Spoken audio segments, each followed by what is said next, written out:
Bonjour à toutes et à tous et merci d'être avec moi aujourd'hui. Aujourd'hui, direction le Pérou, au-dessus de la ville de Cusco, face à des murs si impressionnants qu'on les appelle encore aujourd'hui cyclopéens. Et non, ce n'est pas parce qu'un cyclope y habite.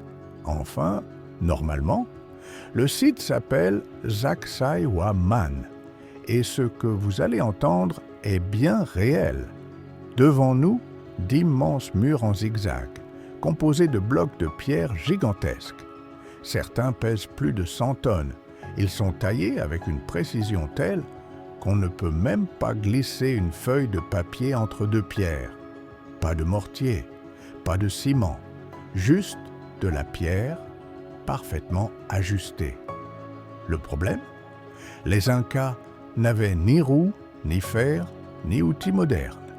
Et pourtant, ces blocs ont été extraits, déplacés sur des kilomètres, sculptés et assemblés avec une précision que même nos machines actuelles peinent à reproduire.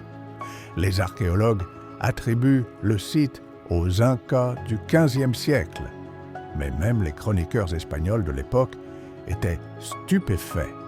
Ils écrivaient que ces murs semblaient avoir été construits par des géants. Et franchement, quand on se tient devant ces pierres, on comprend pourquoi.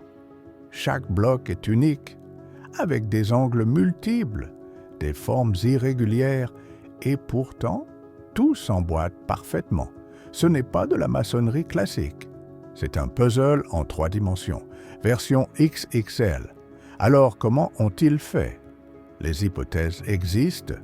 Travail de longue haleine, abrasion avec du sable, levier, rampe, force collective, des explications plausibles, mais jamais totalement satisfaisantes, car aucune expérience moderne n'a réussi à reproduire exactement ce niveau de précision à cette échelle. Et il y a un autre détail fascinant. Ces murs résistent au séisme.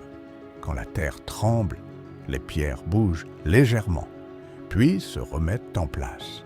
Résultat, les constructions Incas tiennent alors que les bâtiments coloniaux s'effondrent.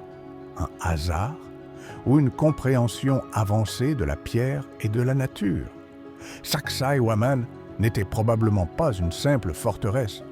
Beaucoup pensent à un site cérémoniel, symbolique, peut-être même sacré, un lieu destiné à impressionner, à rassembler, à montrer la puissance, mais aussi le savoir-faire.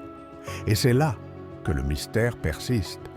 Car si l'on sait qui a construit ces murs, on ne sait toujours pas comment, ni avec quel niveau de connaissance exact. Les Incas n'ont laissé aucune écriture détaillant leur technique. Le secret est parti avec eux.